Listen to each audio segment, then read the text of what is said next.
शेतकऱ्यांसाठी पुन्हा सांगतो 14 लाख कोटीची कर्जमाफी केल्याचं सांगितलं।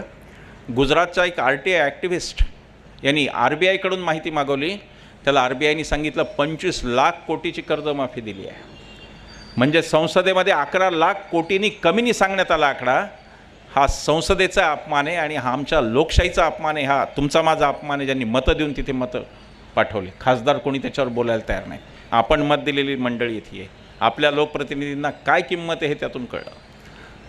11 लाख कोटी संसदेत खोटं बोललं गेलं आणि त्याच्या पुढची दुःखद गोष्ट आहे, ती गोष्ट फार लागणारी आहे मनाला। त्याच स्टेटमेंटमध्ये भागवत कराडांनी असं सांगितलं की शेतकऱ्याला मात्र 1 रुपयाचीही कर्जमाफी सरकारने, केंद्र सरकारने दिलेली नाही। 70% शेतकरी या देशातले, हा देश कृषीप्रधान आहे, हा देश शेतीवर चालतो, त्या शेतकऱ्याला मात्र आत्महत्या त्याच्या नशिबेत आणि त्याला कर्जमाफी नाही। आणि